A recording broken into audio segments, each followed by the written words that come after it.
बिस्मिल्लाहिर्रहमानिर्रहीम कुल बिफद्लिल्लाहि व बिरहमतिहि फबिज़ालिका फल्यफ़रहू हुवा खैरुम मिम्मा यजमाऊन। आवाज দিয়ে বলুন আল্লাহু আকবার।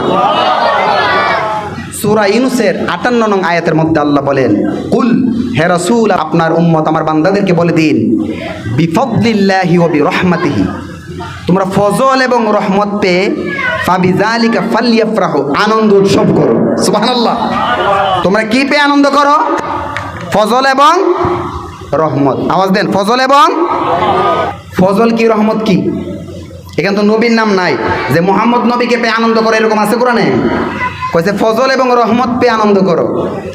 এই আয়াতের ব্যাখ্যায় আহলে সুন্নাহ ওয়াল জামাতের সমস্ত মুফাসসিররা একমত, রহমত দ্বারা আল্লাহর রাসূলকে বুঝিয়েছেন। কারণ তাফসিরে কোরআন বিল কোরআন, কোরআন দ্বারা কোরআনের তাফসির। সূরা আম্বিয়াতে এসেছে ওয়ামা আরসালনাকা ইল্লা রাহমাতাল লিল আলামিন, রহমত হচ্ছে নবী।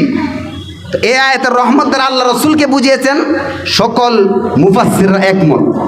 তবে ফজল নিয়ে মতনৈক্য আছে। অনেকে বলতেছে ফজল দ্বারা আল্লাহ ইলম বুঝাইছে, অনেকে বলতেছে ফজল দ্বারা আল্লাহ পাক রব্বুল আলামিন কোরআন বুঝাইছে, অনেকে বলে ফজল দ্বারা ইসলাম বুঝিয়েছে। এরকম অনেকে অনেক মত দিয়েছে। তবে আমি আপনাদের সম্মুখে আল্লাহর রসুলের এক সন্তানের মত দিতে চাই। শুনতে রাজি আছেননি? রসুলুল্লাহর আওলাদ ছিল মৌলা হুসাইন আলাইহিস সালাম, ওনার সন্তান মৌলা ইমাম জৈনুল আবিদিন আলাইহিস সালাম, ওনার ছেলে মুহাম্মদ আল বাকির আলাইহিস সালাম, ওনার ছেলে ইমাম জাফর আস-সাদিক আলাইহিস সালাম। সুবহানাল্লাহ।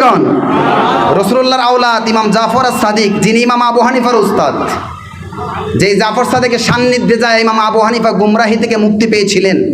ওনার কওলও রয়েছে যে ইমামের সান্নিধ্যে না গেলে আমি ধ্বংস হয়ে যেতাম। সেই ইমাম জাফর সাদিক আলাইহিস সালাম এই আয়াতের তাফসীর কি করেছেন আপনারা শুনতে চান কি চান না? এই ফজল এবং রহমত এই দুই শব্দের ব্যাখ্যা ইমাম জাফর আস-সাদিক আলাইহিস সালাম, রাসূলুল্লাহর সন্তান, রাসূলুল্লাহর আওলাদ, তিনি কি বলেছেন শুনেন।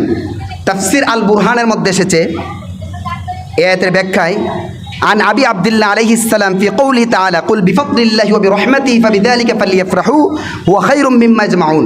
আল্লাহ যে আয়াত নাজিল করেছে এই আয়াতে ফজল এবং রহমত দ্বারা কি বুঝিয়েছেন? ইমাম জাফর আস-সাদিক আলাইহিস সালাম বলেন, ক্বালা ফদলুল্লাহিল আমির, এই ফজল এবং রহমতের মাধ্যমে ফজল দ্বারা আল্লাহ পাক আমিরুল মুমিনিন মৌলা আলীকে বুঝিয়েছেন। তারপর ওয়া রাহমাতুহু রাসূলুল্লাহ, আর এখানে আল্লাহর রহমত দ্বারা আল্লাহ পাক আল্লাহর রাসূলকে বুঝিয়েছেন। সুবহানাল্লাহ। তো ফজল দ্বারা কাকে বুঝিয়েছেন? মৌলা আলীকে। রহমত দ্বারা কাকে বুঝিয়েছেন? রাসূলুল্লাহকে। তাফসীর নূরুস সাকালাইনের মধ্যে এসেছে আনিস সাদিক আলাইহিস সালাম, ইমাম সাদিক আলাইহিস সালাম থেকে বর্ণিত, আন্নাহু ক্বাল ফদলুল্লাহিল আমির ওয়া রাহমাতুহুর রাসূল। সুবহানাল্লাহ।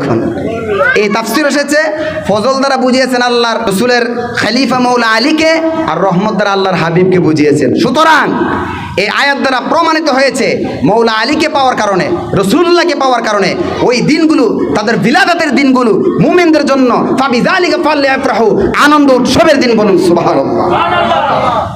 এই জন্য আমরা এই দিনগুলোতে আনন্দ উৎসব করি, কারণ এই দিনে খুশি হওয়া এটা আল্লাহ পাকের নির্দেশ। তা আল্লাহর কোরআনের মধ্যে এই ঈদগুলো আছে না নাই? তো বলবেন হুজুর আনন্দিত হওয়া বুঝলাম, এখানে আবার ঈদ কেন আসে? ঈদ শব্দটা আল আউদু মাসদার থেকে এসেছে। আদা ইয়াউদু আইদুন উদ লা তাউদ, সরফে সাগীর সিগার। আল আউদু মানে ফিরে আসা, প্রত্যাবর্তন করা। আর সুরুরুল আইদ, যেই আনন্দটা প্রত্যেক বছর বারবার ফিরে আসে, এটাকে কি বলা হয়?